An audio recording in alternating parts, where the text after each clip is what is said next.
નમસ્કાર, હું આદર્શ છું. વેલકમ ટુ આદર્શ education society.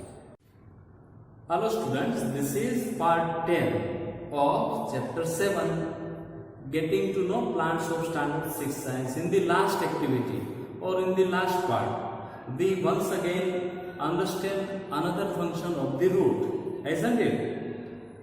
Okay, the material, whatever we used, whatever it was the activity, we will use in this activity also.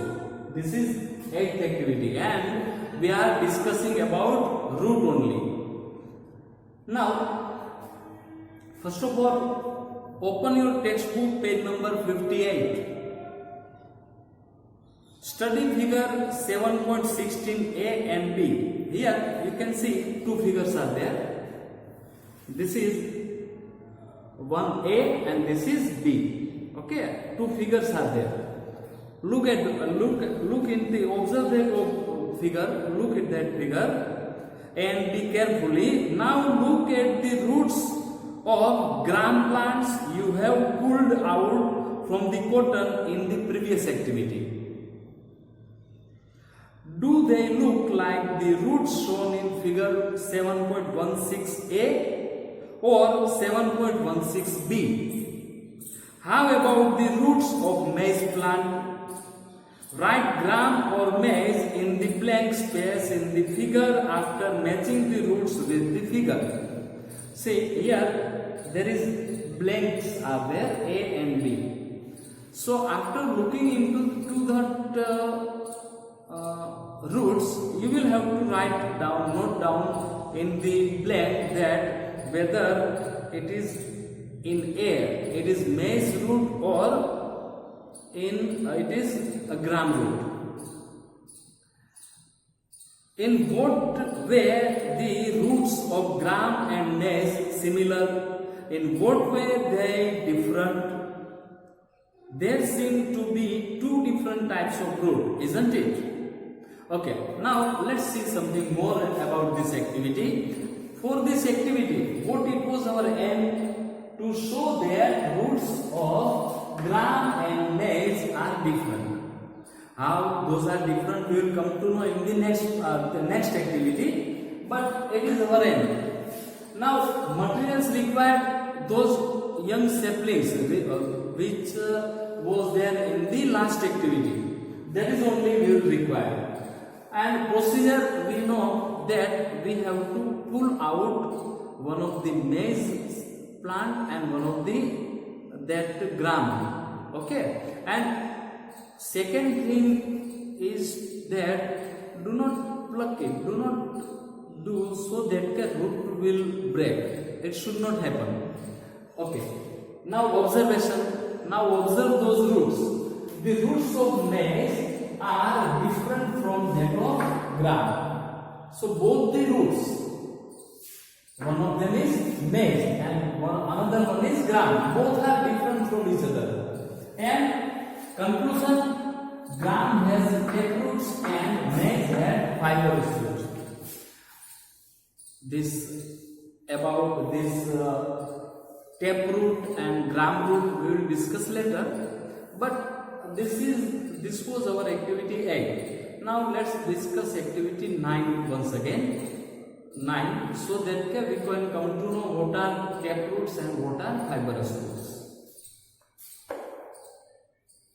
Now let's understand activity 9. The aim of this activity is what? To show that leaf venation and types of root found in plants are related.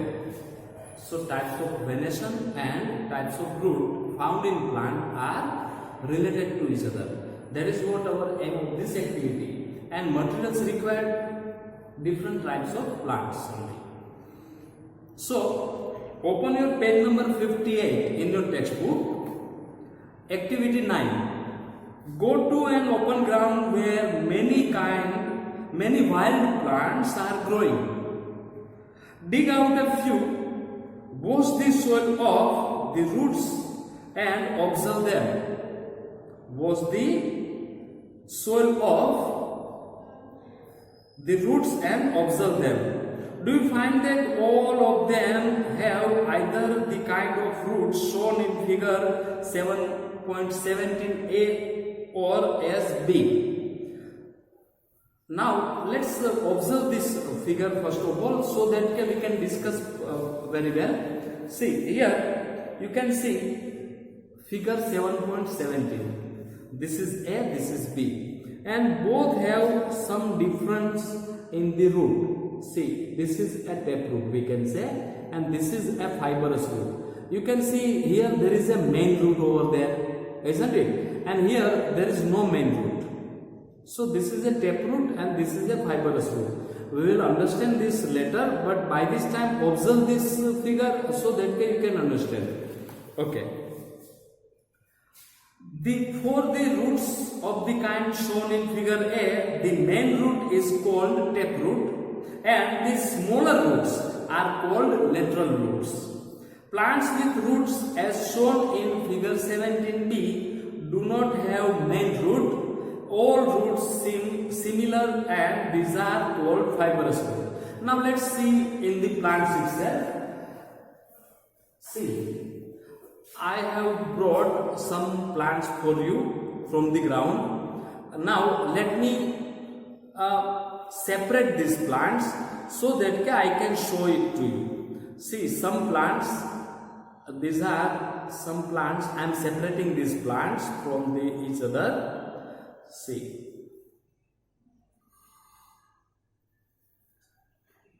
because see, two different kinds of plants are there. Some of them are having taproot and some of them are having fibrous root. So let me show you first of all taproot. See, here all these plants have taproots. Can you see there is a main root is there and other roots are also there? Can you see? But main root is thick. Here also you can see in this plant also. You can see main root is there and some other plant, other roots are also there. In this one also you can see the main root is there and some other roots are there. See, main root and the other root. The main root is known as taproot and the other are lateral roots. Okay, that's what we found in this one.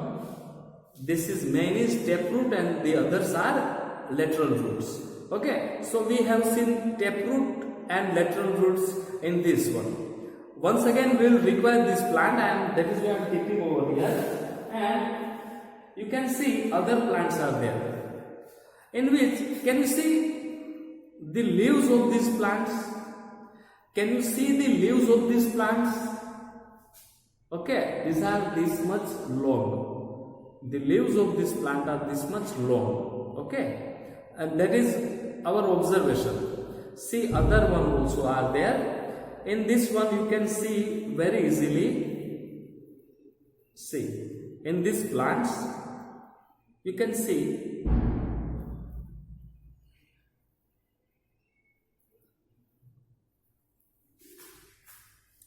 in these plants. See, there is not a main root. There is not a single main root. We can see many fibrous roots are there. See, there is not a single main root. Can you see this? There is not a single root, a main root. All are fibrous root. You can see this in this one. You can see. And this one also you can observe this. There is no main root. All are fibrous root. Other plants also are there. In that also you can see. In this one you can see, in fact there is not a main root. All are fibrous roots. See, actually the color of the root is also dark. That is why I could not wash it properly. But there is not a single taproot, or I can say main root. All are fibrous. And in both this plant you can see the leaves. Observe the leaves of this plant. These are long leaves, isn't it? Okay, these are not broad, but all are long. Okay, now we will discuss later about these leaves and these plants. Now, okay, we have seen this one. These are fibrous roots. Okay. Now, once again, into your textbook on the page number 59. On the page number 59. Separate the plants you have collected into two groups. In group A, put those that have tap roots. In the group B, those that have fibrous root. Look at the leaves of the plants in group A. What kind of venation do they have? What kind of venation do you see in plants of group B? Do you notice that leaf venation and the type of roots in a plants are related in very interesting way?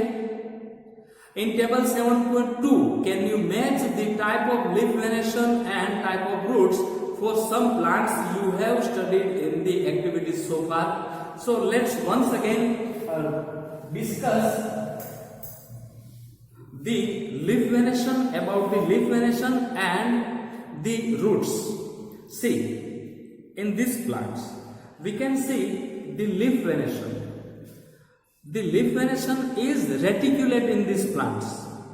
The leaf venation is reticulate in these plants, and they have, we can see it has taproot. So if the leaf venation is reticulate, then the root is taproot. Now let's see, let's observe these two plants. See, both are different. This is and this is, both are different. But you can see the leaf venation in this one. If you will try to observe the leaf venation in this one and in this one, in this plant, this is a leaf. Okay, the leaf venation is parallel. In this plant and in this plant, both, the leaf venation is parallel. But you can see the roots are fibrous roots, isn't it? So we come to know that if the leaf venation is reticulate, if the leaf venation is reticulate, then there is taproot. And if the leaf venation is parallel, then those plants have, the roots are fibrous root. That's what we come to know from this activity. Now, let's go further in the textbook. See, so observation, let's write about some plants and the observation. Say, name of plant is Tulsi. Name of plant is what? Tulsi. Why? Because Tulsi is everywhere. But the types of venation in Tulsi is like this. The plant venation in this one same as, see, this is not a plant of Tulsi, but it has same venation, and that is reticulate. So type of venation is reticulate. Okay. Now types of root, it is a taproot. So type of roots are taproots. Okay. Now let's write about another one. If you have seen the plants of wheat, maize, then let me write maize.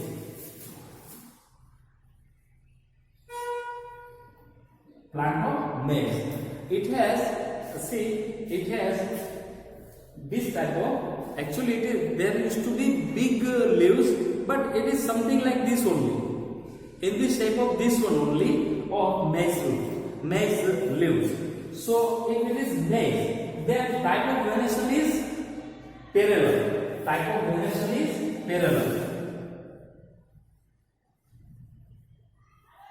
Type of venation is parallel, and type of roots fibrous. Okay. Type of root is fibrous. So we have come to know what is our conclusion is that if the plant has reticulate venation, if the plant has reticulate venation, then the roots are taproots. And if the plant has parallel venation, then the roots are fibrous, isn't it? So this is the conclusion of us, isn't it? Now be on the page number 59 of your textbook. We have learned that roots absorb water and minerals from the soil, and the stem conducts these to leaves and other parts of the plant.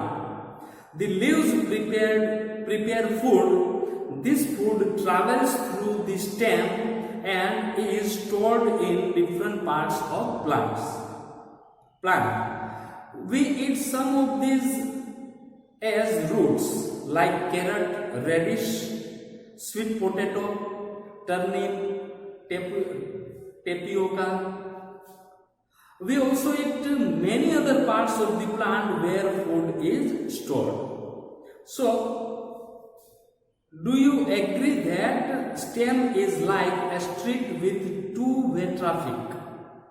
Write the name of material that goes up in the stem and which comes down. So we have discussed earlier that, see, from the root through the stem, water and minerals go to the other parts of the plant, and in the leaf, the leaves produce his food, and that food sometimes comes to the root, that is carrot, that is radish, that is sweet potato.